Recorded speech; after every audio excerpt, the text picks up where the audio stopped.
waa mbokk yeeg xarit yi ñoo ngi nuyu ñëpp di kontaan saa su ne di ñëw ak yéen ci seen émission Tam Tam fii ci RTS 2 waaye nag di féliciter saa su ne vraiment doomu Sénégal parce que léeg-léeg su amee ay jongante dañu cay jël raw gàddu yi ci loolu nag ñuy nuyu nag képp ku nga xam ne yaa ngi sol tenue rawatina nag avocat yi nga xamante ne bi ñoom ñoo remporté concours de plaidoirie des avocats francophones Sénégal la ko remporté kon nag loolu yëpp dinañ ci ñëw ba ca kanamee mbokk yi ak suñu invité maître Ousmane Thiam mbokk yi ñi ngi sant bu baax a baax di fàttali nag ne yéen a ngi ñu suivre ci canal 5 bu TNT ñu ñëw ak yéen nag ci àq ak yelleefu doomu aadama ànd ci ak suñu xarit Maman Dieye tey lan nañu indil mbokk yi mu nekk lu am solo lu nga xamante ne bi danañ ci xuus bu baax a baax muy garde des enfants lan la ci yoon wax danañ ci ñëw bu ci kanamee ak suñu invité mbokk yi bu ñu jógee ci loolu nag dañu ñëw ak yéen nag ci mbirum décoration ànd ci nag ak suñu xarit Bichiba la mu ñu indil tey am na solo lool muy meuble décoratif ci chambre xale yi am na solo léeg-léeg da nga naan man naka laa koy defee RTS 2 ak Bichiba nar a ànd ak yéen nag pour wan leen ko bu baax a baax dans quelques instants mbokk yi bu ñu jógee ci loolu nag ñu ñëw ak yéen ci cinéma ànd ci ak suñu xarit Bilgis dina teew ci plateau bi dans quelques instants Bilgis lam nañuy indil nag muy mbirum photographie ci 7e art maanaam cinéma saa su ne nag dañuy am ay invité yu am solo ñuy kontaan loolu nag di recevoir ki nga xamante ne bi mooy maître Ousmane Thiam min lool suñu plateau dinañu ko présenter dans quelques instants waaye tamit Elimane HK di ab artiste xam naa ne danañu wax ci mbir yu bëri yi nga xamante ne bi ca lay yëngu mbokk yi ñu dem régie dellu si waat saa su ne nag dañuy kontaan di feggoo ak ñi nga xamante ne bi ñoom la ñu bokkal liggéey bi di ci dalal nag la belle Maman Dieye comme j'ai l'habitude de l'appeler maman ñi ngi kontaan saa su ne di ñëw ak yow ci lu nga xamante ne bi am na solo te nag yaakaar naa ne tey dafa mel ni yow ak Bichiba comme nag émission yu bëri da ngeen a xaw a lëkkaloo parce que ñëpp ñi ngi wax ci mbirum xale yi te yaakaar naa ne bu ñu waxee ci mbirum xale yi dañuy fas yéene defar dëkk parce que defe naa ne éducation bi base bi la ñuy commencer yow nag nga indil ñu lu nga xamante ne bi léegi mu am ci ay xëccoo yu doy waar waaye daal dinañ ñu ko leeral bu baax ak maître Ousmane Thiam muy nag garde des enfants maanaam kan moo war a féetewoo téye xale yi maman maa ngi lay nuyu c'est un plaisir de te recevoir. Le plaisir est partagé yaa xam comme d'habitude dañuy am mbégte loolu partagé ak yow plateau bi nuyu suñuy téléspectateurs yi nga xamante ne ñoom ñoo safoo la RTS 2 di ko seetaan saa su nekk mu doon bànneex ñu teewaat fii tey mercredi connaître ses droits nag tey sujet bi nga xam ne moom la indi mooy garde des enfants xam nga tey dafay bëri ay questions yoo xamante ni de ñoom bëgg nañ ci am ay réponses loolu moom moo tax ñu dalal maître Ousmane Thiam mu teew fii tey suñu plateau pour indil ñu ay tontu ndax ñàkkul ne am na ñu naan est-ce que pour nga am garde xale yi est-ce que divorce du taxaw ba pare mais leeral yooyu yëpp ce sera tout à l'heure ak suñu invité très bien inchallah en tout cas ñu ngi lay gërëm di la sant plaisir de te recevoir ci studio bi ñu ngi kontaan nag saa su ne parce que nag suñu xarit Bichiba aujourd'hui je pense que je vais y arriver on n'est pas samedi entre Bichiba et Bichichi et voilà c'est l'équipe quand même de la RTS de Bichiba dañuy kontaan saa su ne di fegg ak yow parce que nag wax dëgg yàlla suñu la gisee xel dem ci décoration parce que dafa mel ni moom ci boppam day décorer en tout cas Bichiba ñi ngi lay remercier ci sujet bi nga xamante ne bi indil nga ñu ko tey jëmale ko aussi ci xale yi moo am importance lool Bichiba ñu ngi lay nuyu di la dalal jàmm. maa ngi lay fay yaa xam di la remercier c'est toujours un plaisir de partager le plateau avec toi di nuyu suñu invité yi maître Thiam ak Souleymane HK ak Elimane HK di nuyu tamit sama collègue maman ak ñi ñuy seetaan yëpp suñu mbokki téléspectateurs yi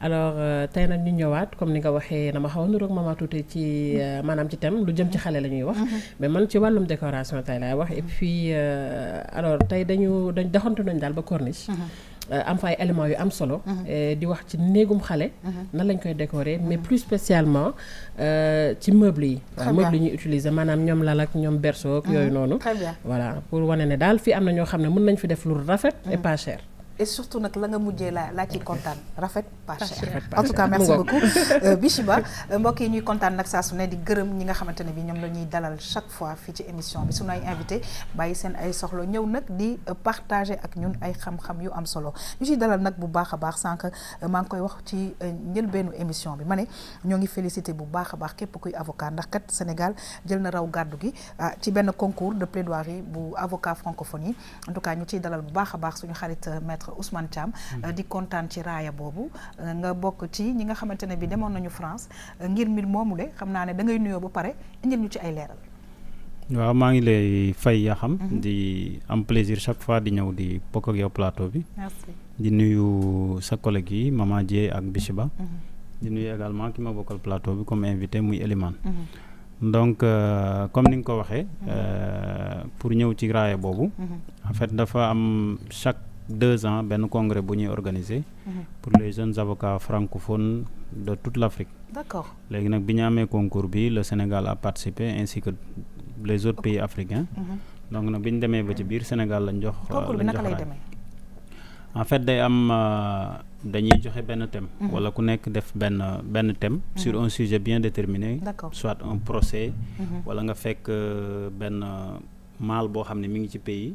nga def ci genre plaidoyer. d'accord parce que bi kii doon représenter Sénégal bi mu def c'était une fille boo xam ne dañ ko violer. ah tu vois. donc nag il a fait le plaidoyer wax lan moo tax ñu war ko venir en aide et cetera dans un style bien sénégalais quoi pour dire. très bien parce que joxe na ci ay leçons. waxee na souffrance bi. ensuite après li ci des mu joxe ay solutions. très très bien donc nag ak xam nga plaidoirie yi dafa am ay techniques. il faut ngay attirer ñi lay déglu. dëgg la parfois nga yóbbu leen ci benn niveau wàcceewaat leen et cetera. dëgg la donc nag ça a été vraiment quelque chose de bien. et tout le monde s'est accordé pour dire que le Sénégal en tout cas dañuy teg premier bi ba pare. doo ko xool deuxième troisième nu ñu koy lijjantee mais le Sénégal était. en tout cas maître Thiam mu mel ni c'est loolu tamit ci biir aar la bokk parce que il va falloir il faut quand même charmer ñi nga xamante ne bi ñoom ngay waxal accrocher leen et je pense que loolu tamit sénégalais mën na ko bu baax. c'est d'autant plus vrai que bi ñu paree y a benn avocat comment dirais-je burkinabé dafa ñëw ba ci man ni ma mais votre candidat là il est fort hein, il te met dans un niveau après il te descend le truc comme bon je lui ai dit que c'est ça le charme hein. Donc en tout cas expertise sénégalaise moom vraiment bu ñu génnee nit ñi danañ ko xam quoi. Absolument. Et puis ça participe aussi ñu respecter Sénégal. tout à fait en tout c'est cas un ñi ngi plaisir. lay gërëm di la sant di fàttali nag nekk association des jeunes avocats yooyu le saa su ne ñi ngi fi pour jigéen ñi ñi ngi fi nag ci tribunal bu mag bi jigéen bu am soxla ci wàllu yoon danañ la gindi jàppale la bu baax a baax n'est-ce pas maître Thiam. ñu joxe waat peut-être un numéro de téléphone ou l'adresse. waaw 889 90 89. 889 33 889 90 89 89. waaw xam naa ne dinaa ci dellu si waat bu baax a baax pour jigéen ñi en tout cas ñi ngi lay gërëm adresse bi mi ngi nekk tribunal bu Dakar fii. très bien donc au premier étage. très bien en tout cas ñi ngi encore une fois féliciter les jeunes avocats mbokk yi ñu am beneen invité nag muy Elimane HK moom nekk artiste parce que nag artiste dafa ëmb lu bëri Elimane ñoo ngi lay nuyu di la dalal jàmm bu baax a baax xëy na nga wax ñu HK bi lan la waaye nag dama wax artiste parce que nag vraiment la liste elle est comme ça. nga ñëwaat ci loolu. maa ngi leen di nuyu yéen ñëpp ñu ci plateau bi. kontaan ñëw ci seen émission. donc HK bi sama tur la. le K signifie Kan donc le normalement prononciation bi ñu ko doon waxee HK la. donc samay prof ñoo ma doon woowee noonu. donc du coup ma ne comme nom artistique donc xaaral ma jël ko pour un peu de différence. donc loolu tax HK bi continuer. D'accord. mais genre la liste elle est longue parce que maa ngi ci évolue en tant que scénariste. en tant que acteur. chorégraphe musique américaine. creative director. en même temps damay def un peu de musique aussi. très très bien xam naa ne di ngeen ñëw largement ci li ngay liggéey ak suñu xarit Bilgis dans quelques instants mbokk yi ñu ñëw ak yéen nag ci àq ak yelleefu doomu aadama ànd ci ak suñu xarit Maman Dieye te la ñuy indil maa ngi leen koy wax sànq ñu ne garde des enfants mbokk yi ñu dem xool lan la ñu ci indil dellu si waat mën a yaatal waxtaan bi ak maître Ousmane Thiam.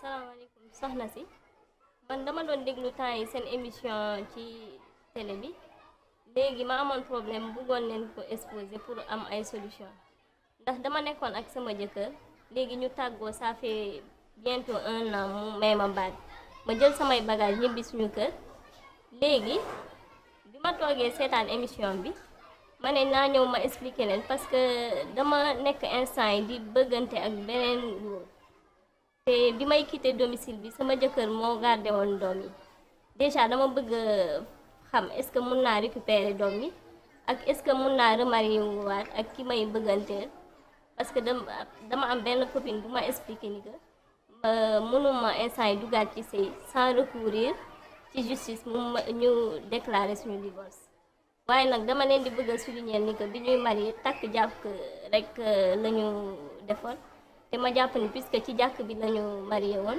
mun nañu ñàkk dem ba ci tribunal di divorcer loolu la amoon pour poser ay questions.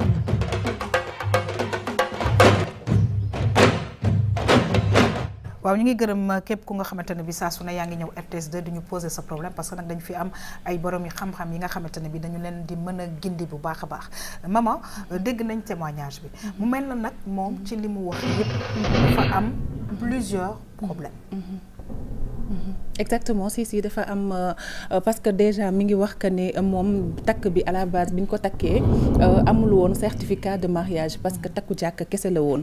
La dernière fois ñi ngi ci doon wax ak suñu maître Ousseynou Ka donc loolu amoon nañ ci ay leeral yu bëri. mais dañuy bëgg a xam ndax am loolu dina ko permettre wala dina indi gàllankoor pour que mu gaaw a mën a am gardu xale yi est-ce que il faut aussi nécessairement moom mu divorcer pour que mu mën a am gardu ay doomam. non d'abord li ma ci expliquer mooy c'est pas parce que day am divorce rek forcément dañu war a wax ay garde d'enfant. du dans tous les cas bi peut-être il y a un divorce. bon mënuñu ko tudde divorce sax. D'accord. parce que il faut préciser que loi bi mariage coutumier nangu na ko et cetera yooyu danañ ko considérer mais divorce dañ naan le divorce doit être prononcé par le juge. même bu ngeen marié jàkka il faut bu ngeen bëggee am divorce ni ko loi tërale il faut ngeen ñëw tribunal. te kii dans son cas li mu wax mooy jàkka ji rek la demoon. donc nag pour mu mën a divorcer.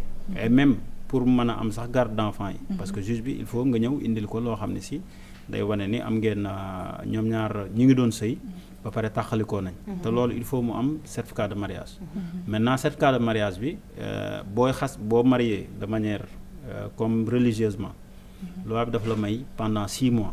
diggante bi nga marié ba mu am 6 mois. may nañ la nga dem mairie déclarer ko. mais bu passé 6 mois il faut impérativement nga dem tribunal. donc nag moom bu ko bëggee.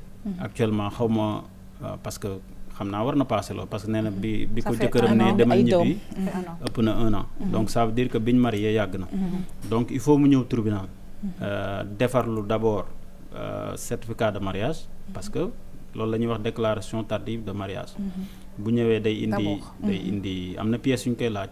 maanaam extrait de naissance am. attestation bi nga xam si jàkka ji moo koy joxe pour wane ni maye nañ leen.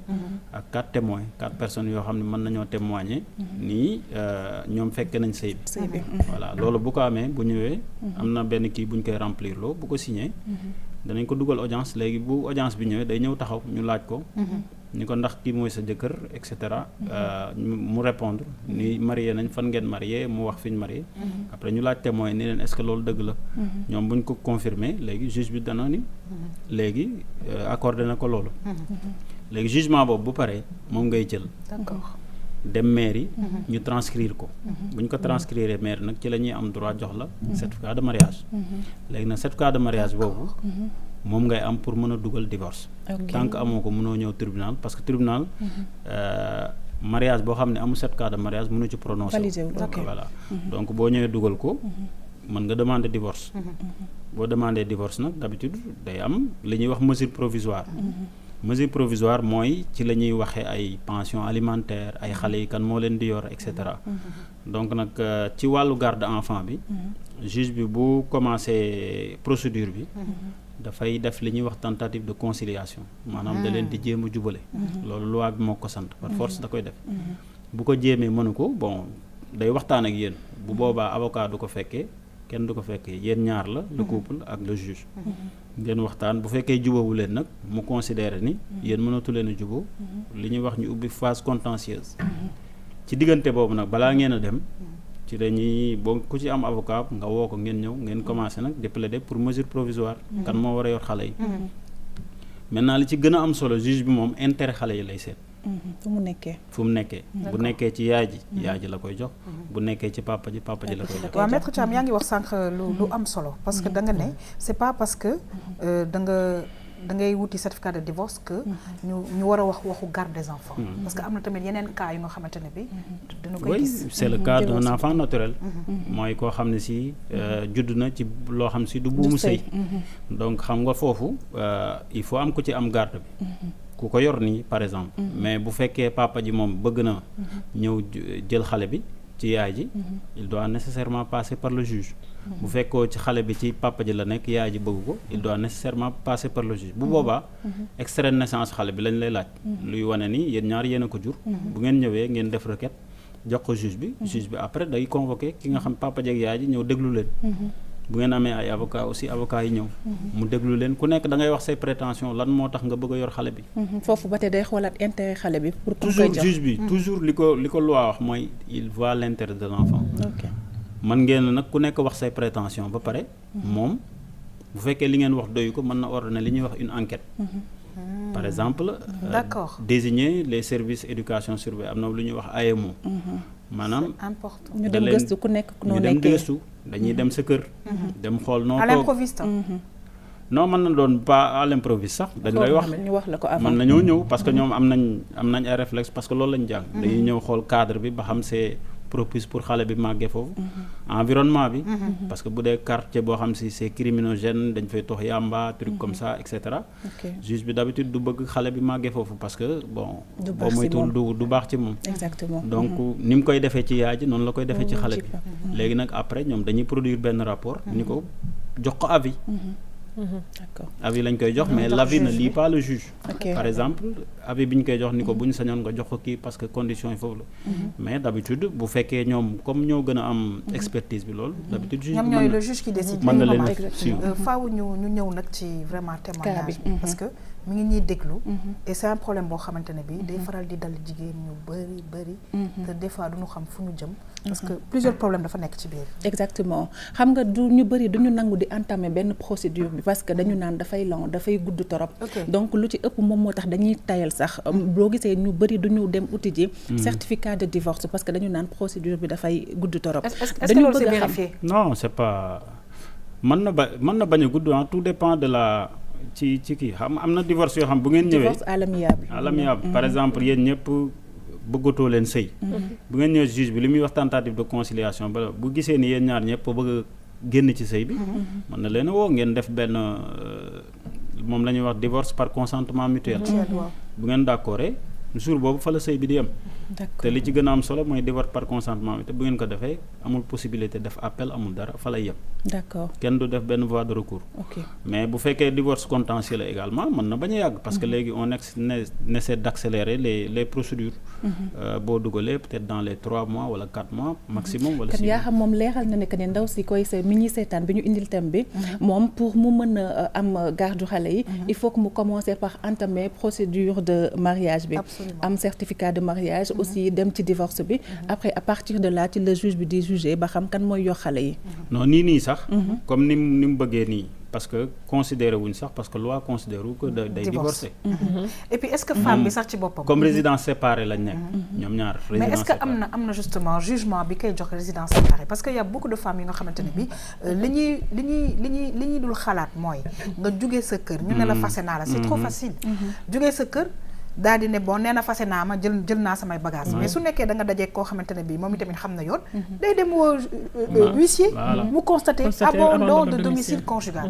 c'est un problème. oui maa ngi ci doon bëgg a dikk sax parce que xam nga loolu ay may naa la baat loi bi lim ci kii demal seen kër et cetera loolu répudiation la te droit daf ko tere. yow bu fekkee def nañ la ko. tu peux mën nga wut ñu koy témoigner. ñoo xam ne si mën nañu wan ni sa jëkkër daf la répudier. te bu boobaa bu ngeen demee divorce. le divorce sera prononcé au tort de l'époux.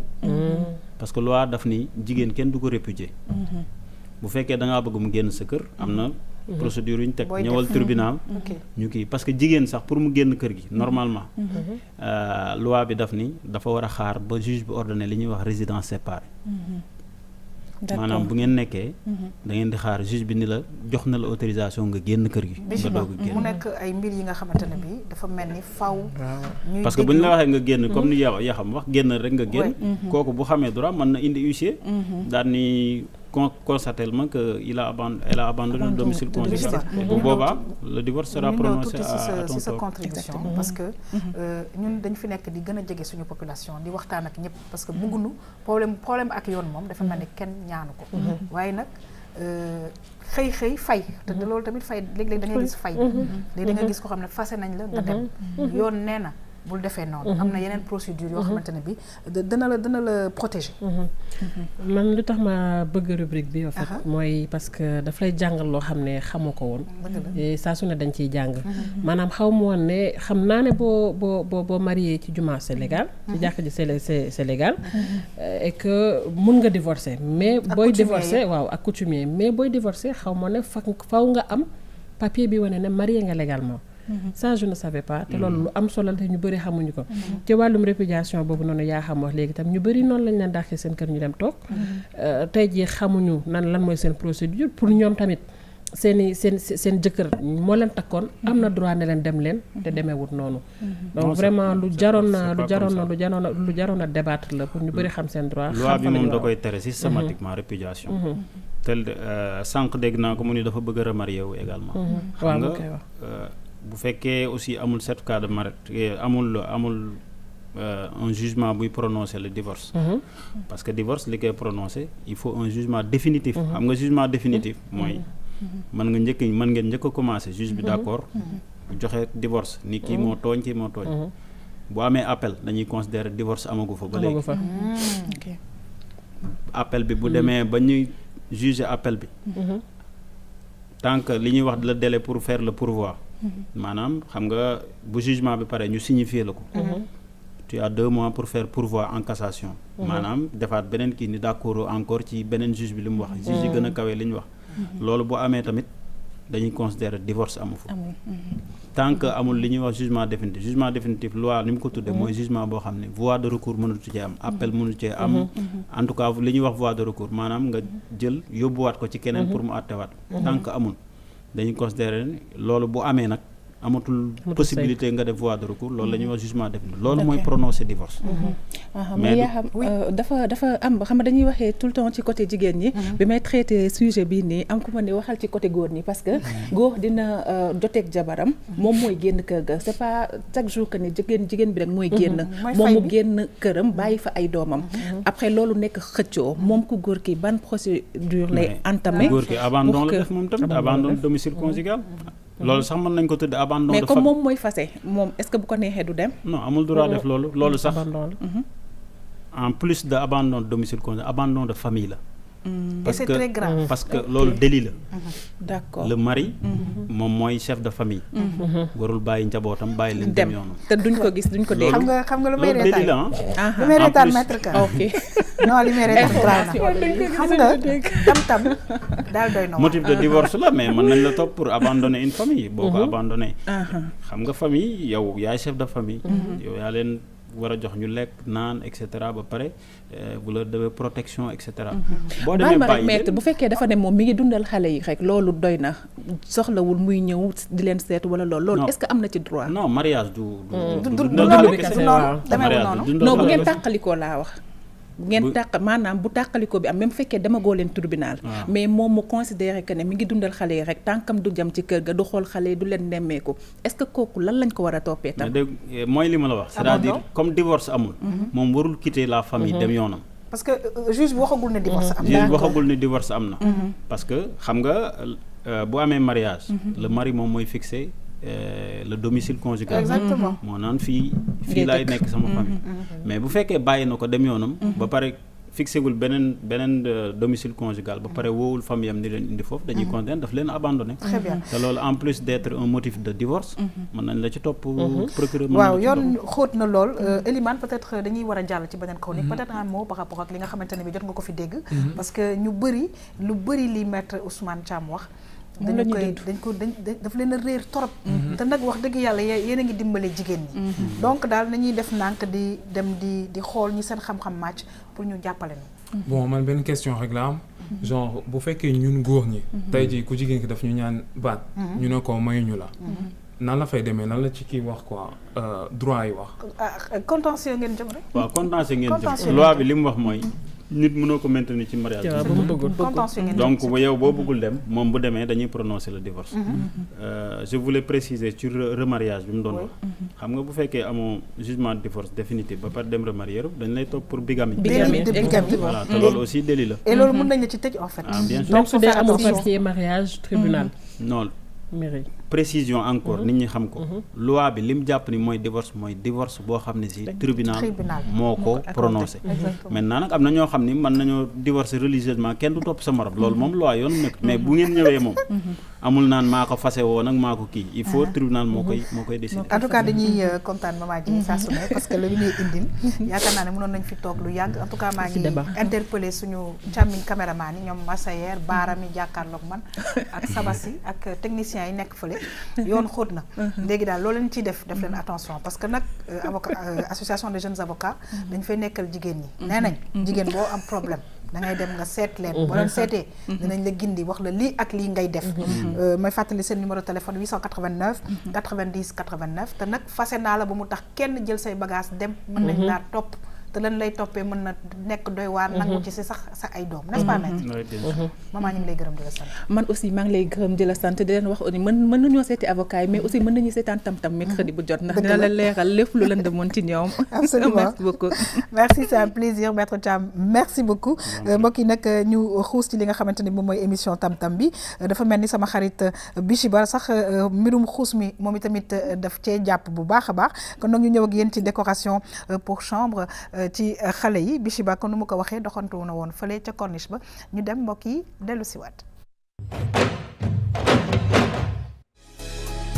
C'est possible, oui c'est possible, c'est possible. lii moom soob rek moom si dugal soob quoi soob rek mais jàng moo ko fenn soob rek waaw yombul moom yombul oto yi moom lu ma yàgg bëgg la moom lu ma yàgg rêve la sama duna moom defal dal oto mais bu yàlla defee xam nga benn client ñëw fi indil moom modèle bi ma defal ko mu réussir c'est là commencé di ko defal ba léegi. gëm-gëm bi sa xol ci nga war a fier boo jéngulee na. Ziratex ak andi Ziratex moom ngay jiital ba pare waaw moom ngay jiital ba pare. xam lépp kan plaqué la ak tuuti bois xam nga mais terewul nag day dëgër instant yii bu paree nii ba ñu def li ñu ci war a def yëpp boo yóbbu ko borom bu ñu fixé rek day toog dimension bi complet 15 la 15 li nga koy liggéey non ça dépend si prix bi ak client bi li muy xam nga ak lu mu bëgg tamit ça dépend. C'est possible.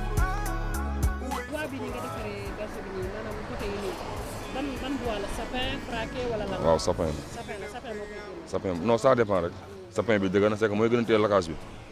téye lacage bi quoi comme peinture bi nii. sapin mooy gën a téye sapin mooy gën a téye lacage bi. léegi yéen ci yeneen lal yi tamit damay gis par exemple ay Hello Kitty ay Mickey ak yooyu noonu lu leen def ba génne. waaw yooyu yëpp xalaat rek bilaay xalaat rek. loolu da ngeen yëpp koy xalaat yóbbu rek. machine dessiné ko wala da ngeen koy dagg. non non ñoo koy dagg suñu loxo tracé ko suñu loxo dagg ko suñu loxo comme ni nga gis nii comme ni nga ma wax si nga gis nii yëpp ñooy toog si xam sur place génnee forme bi yëpp. génne ko yëpp machine bu ko def. non jamais. Ce succès nekk ci première page et tout nekk ci première page. importé bi maanaam biti bi dafay rafet maanaam day net quoi day am finition ak yooyu noonu lan mooy waral mu am différence boobu noonu ak yéen seen yoo non du benn xam nga ñoom matière bi ñuy liggéey ak matière bi ñuy liggéey du benn ba pare ñoom am nañu matériel yoo xam ne ñun yoruñu ko comme ay puisal yoo xam ne comme lacage voilà yëpp a ngi liggéey boo xoolee tubaab bi ñoom seen loxo sax presque mën naa ne du liggéey parce que lépp machine la. C'est possible. matériel yi moom cher na matériel moom cher na trop bu ñu si jàppalee tamit dina gën tamit quoi bu ñu si jàppalee tamit dina gën tamit quoi ñu mën a liggéey tamit.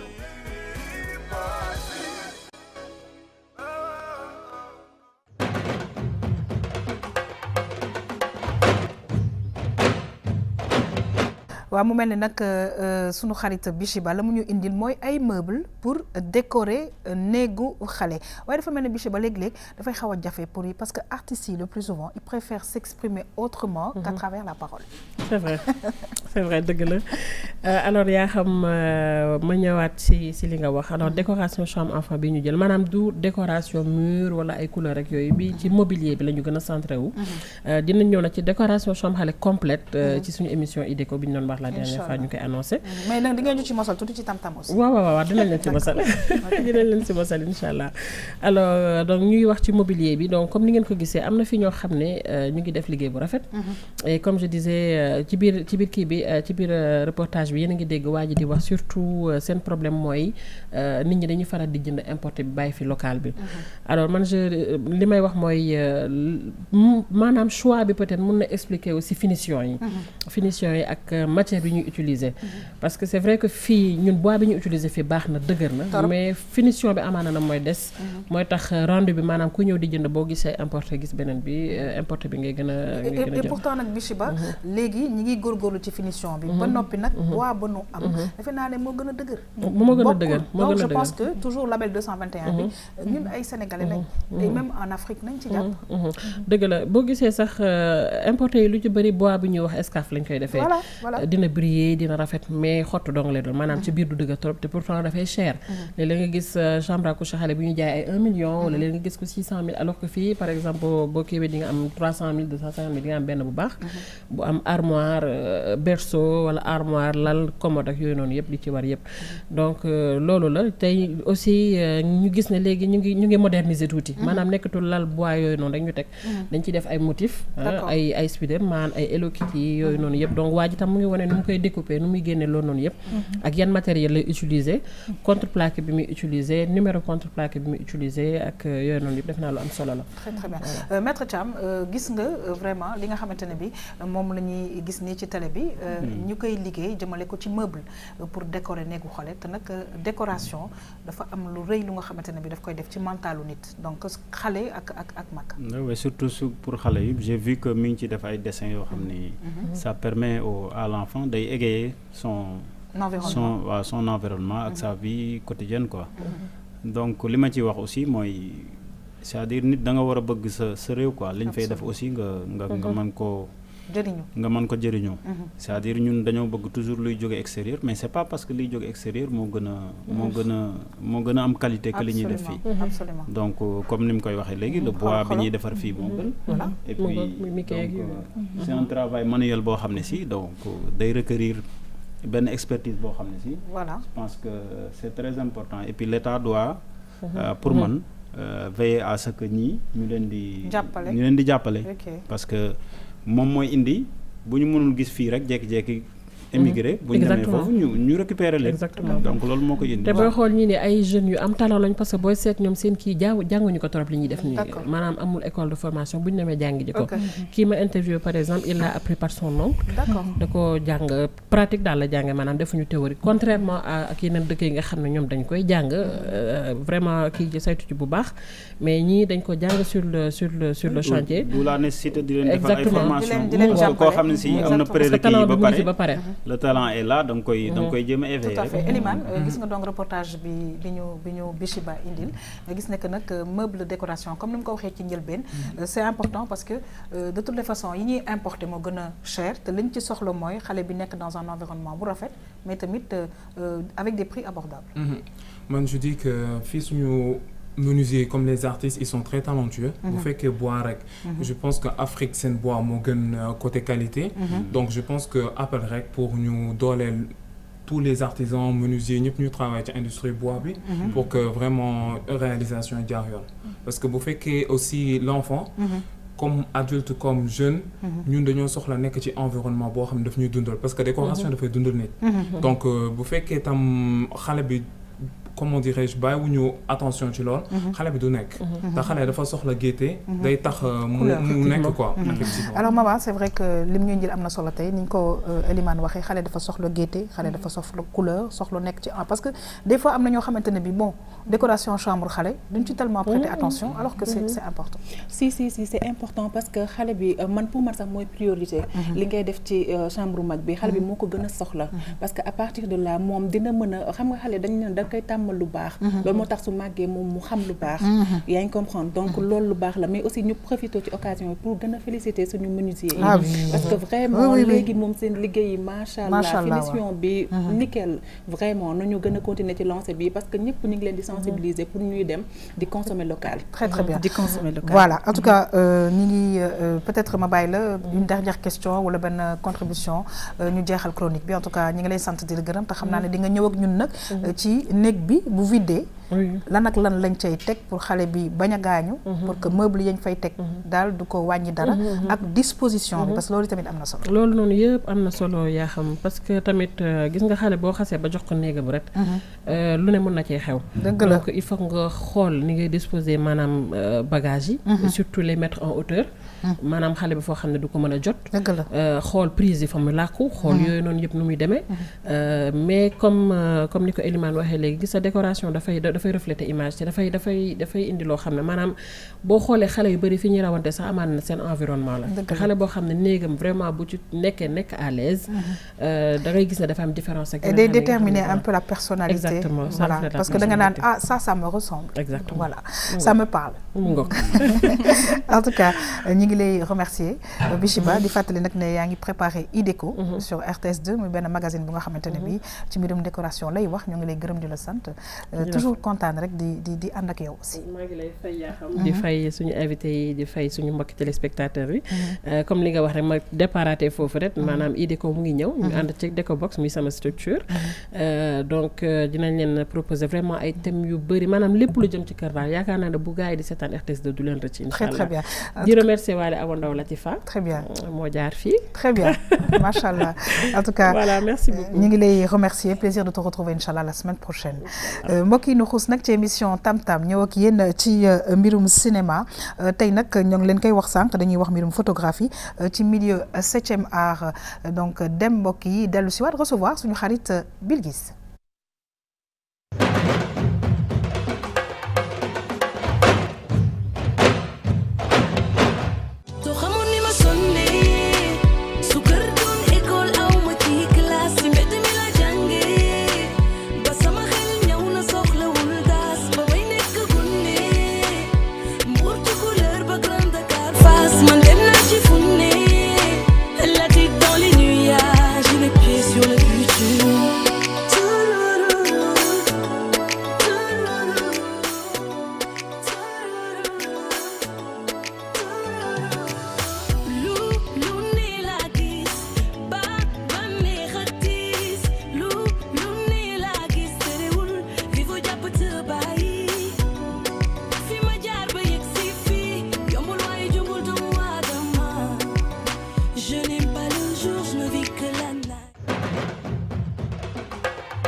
waaw dañuy kontaan nag di feggoo ci plateau bi ak suñu xarit Bilgis c'est toujours un plaisir en tout cas de te recevoir ci plateau bi parce que nag la ñu indil ci cinéma saa su ne comme rek yeneen chronique yi dafa ñuy jëriñ lool kontaan nañ ci yow Bilgis merci. yaa xam maa ngi lay nuyu. di nuyu ñi ma bokkal plateau bi di am mbégte lool. di fi teew ci plateau bi encore une fois.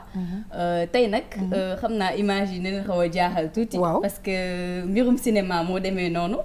tey nag dañu xaw a génn ci cadre réalisateur yeeg script yeeg yooyu. tey ñu war a waxtaane ci wàllum photographie.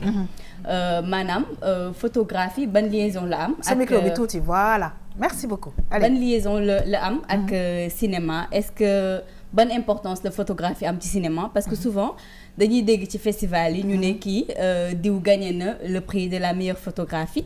léegi nag dañuy bàyyi Elimane. Elimane nag c'est un artiste. bu ma waxee artiste c'est parce que ni il est scénariste. nekk modèle. nekk faute de bon. il a énuméré de toute façon tout à l'heure. Oui Elimane. Donc comme ni ma ko waxee genre la photographie c'est assez important parce que mënuñu wax cinéma sans photographie. D'accord. Déjà boo xool les images ça permet de faire déjà les pochettes pour annonce film yi. pour la pub ci site yi immortaliser le moment. Ah oui mais Thiam est-ce que dégg nga lu mu wax c'est vrai que là qu'il en parle. Tu te dis ah oui c'est vrai en plus. Parce que c'est des détails yoo xam ne des détails waaw exactement oui. Elimane. Donc ça permet d'immortaliser le moment. Parce que cinéma sans photographe c'est impossible. D'accord. Mais surtout pour les affiches là.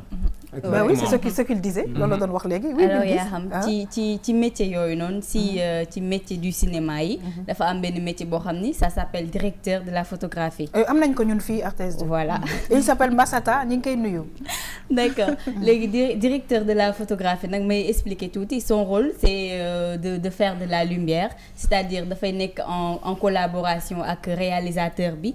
ak ñi nga xam ne ñoom ñooy machiniste yeeg ak moom mooy gérer li nga xam ne moom mooy cadre bi diriger li nga xam ne moom moo di lumière bi c'est-à-dire projecteur yi fii la war a nekk wala fee la war a nekk. mais on l'a ici.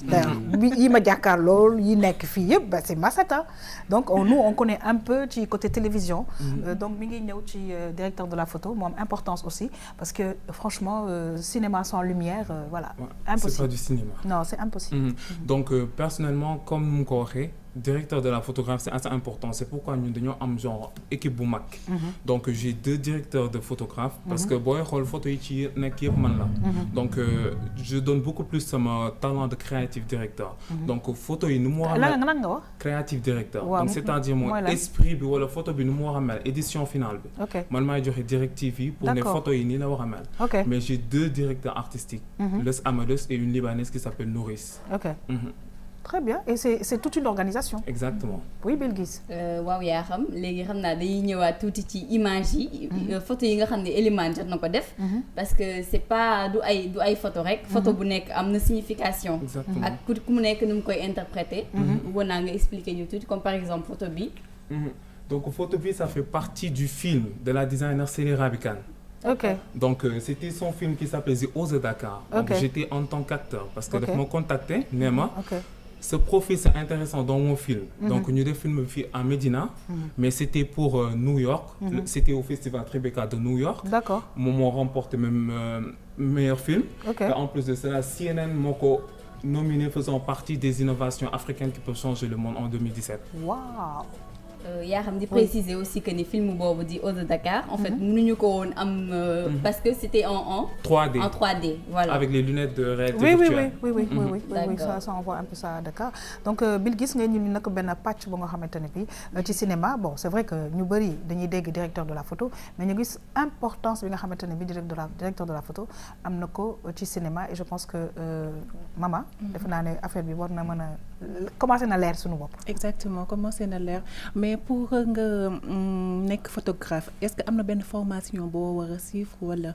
Bon pour samay photographe je pense que suivre nañ ko parce que ñun lu ñu soxla c'est la crème de la crème maanaam am ñoo xam ne professionnel lañ ay nañ ci mbirum photographie donc certes que ay jeunes talents lañ mais dañoo xarañ ci seen liggéey donc am nañ photographe bu professionnel moom laay travailler tout le temps avec les photos donc il s'appelle Billy donc moom mooy def photos yi donc man je me change juste d'éditer parce que image yi dafa am scénario donc image bi damay bind comme par exemple couleur bi damay bind pose bi. image dafa am.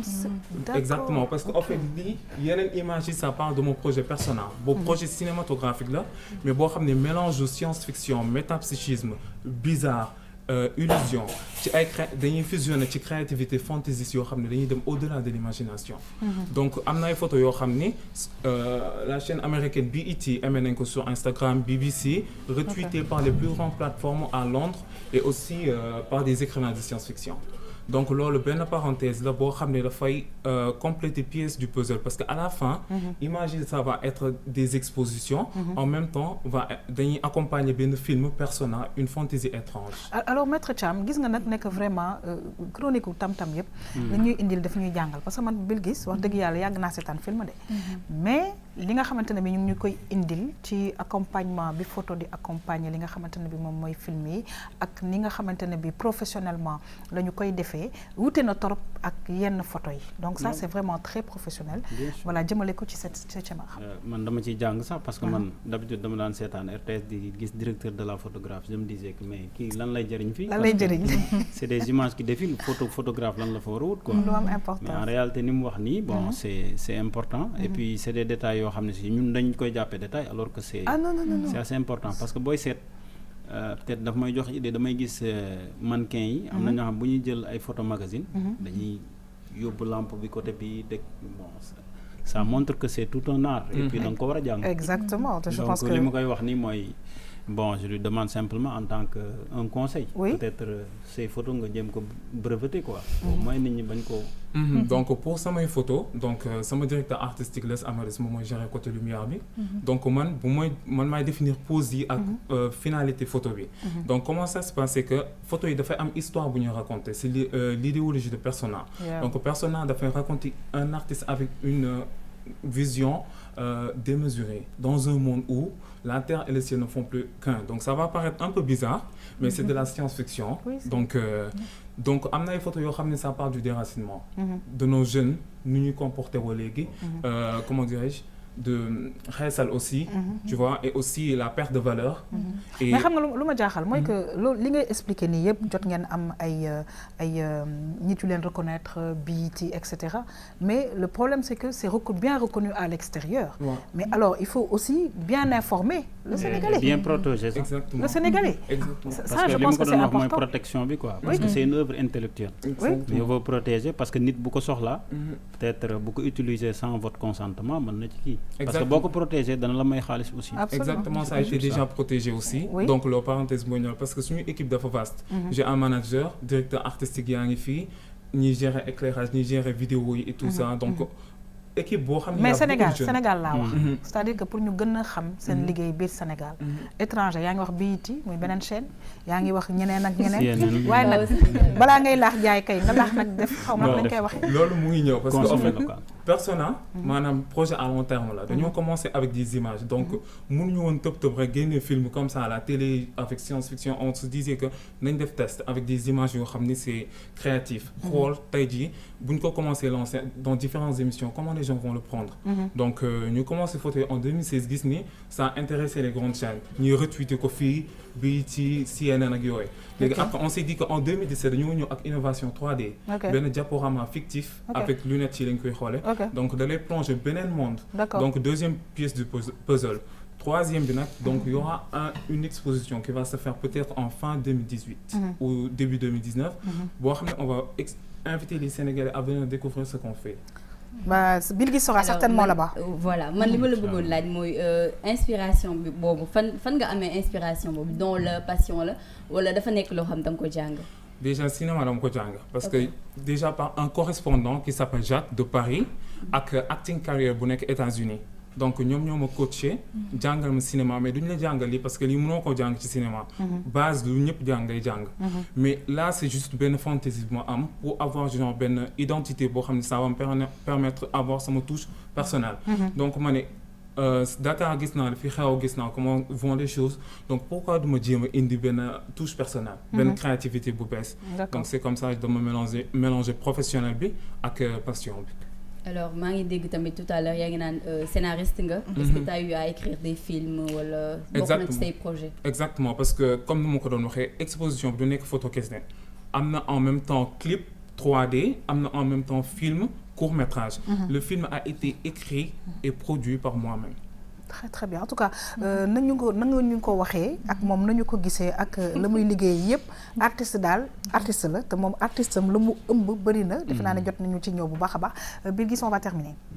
waaw yaa xam maa ngi lay jaajëfal bu baax di remercier Elimane bon amoon naa benn laaj bu ndaw rek da nga ni que ce film yow yaa koy produire est-ce que comment tu fais pour t'en sortir? Ben je peux dire que connaissance. Ok. Connaissance. D'accord. C'est ça. Surtout au niveau international. Ouais, on peut dire. Tout à fait. Alors, Bilgui ñoo ngi lay remercier aussi Elimane HK mbokk yi dégg ngeen ko muy artiste bu nga xamante ne bi mi ngi ci lu bëri cinéma mi ngi ci modèle mi ngi ci creative directeur chorégraphie américaine nu mu ko waxee en tout cas ñu ngi lay souhaiter bonne continuation. Merci beaucoup mbokk yi ñu jeexal émission bi ak Vue sur la toile.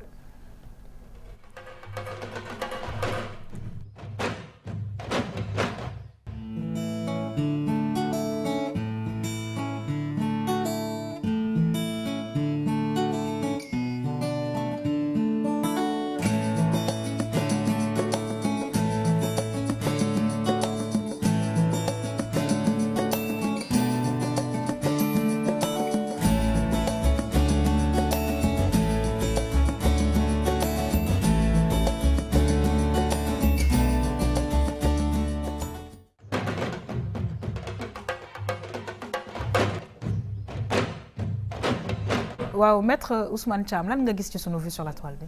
Bah j'ai vu que benn pastèque la mujjee daal en tout cas je sais pas si c'est vrai ou pas mais bon c'est une véritable œuvre hein. Très très bien ñu mel ni créativité dafa am solo. ci lépp lu nga xam ne nit mu ngi ciy yëngatu. en tout cas ñu ngi lay remercier. Ça montre que nit daal dana xalaat daal mooy nit quoi. Absolument. En tout cas ñu ngi lay remercier encore une fois di féliciter vraiment les avocats parce que nag Sénégal jël na raw gàddu bi ci concours plaidoirie des avocats francophones. Merci beaucoup Maître Thiam, plaisir de te retrouver inchallah très bientôt sur la RTS. Inchallah. Merci beaucoup. ñoo ngi sant di gërëm aussi monsieur Elimane HK di vraiment découvrir vraiment liggéey bu am solo bu nga xamante ne moo ngi koy def ci wàllu art di la souhaiter une bonne continuation. Merci beaucoup. Merci beaucoup. Merci, à bientôt. Ñu ngi remercier aussi Maman Dieye. Maman kan ngay remercier tey. waa ñi jàpp ci combat bi ba mu yem moom mooy waa Esprit Chic. Très bien. xam naa tàmm nga di leen dégg sax farsaane donc maa ngi koy remercier moom sama sœur de valeur la moom mooy numéro téléphone am c'est le 77 653 79 26. aussi ñu doxantu ba nga xam ne fee ci Princesse Sophie. oui Amina Dieng madame Dieng wax dëgg yàlla sama sœur bu baax la di jàpp ci samay combat bu baax a baax. Amina numéro téléphone am aussi di 77 501 80 93. moom mooy def coiffure bi. moom mooy def yére yu baax yi. Amina Dieng waaw très très bien en tout cas ñu ngi lay remercier di remercier aussi ki nga xamante ne bi moom mooy Bilgis kan ngay remercier tey. yaa xam tey ki may remercier moom mooy Dash Boutique. Dash Boutique nag ñu ngi nekk Liberté 6 en face camp pénal. ñoom ñoo jaar ci solo bi tey. il y a des tenues glam fashion class. lépp a ngi fa daal seen numéro mooy 77 657. 74 88. En tout cas maa ngi lay remercier yow tamit mbokk yi ñi seetaan yéen tamit ñoo ngi leen di remercier di sant ñëpp di remercier suñu équipe technique yi parce que nag saa su ne liggéey bu rafet lañ ñuy indil ngir ñu mën leen indil ñu ni tamit seen émission Tam Tam. Bonne suite des programmes sur cette très belle chaîne. Au revoir.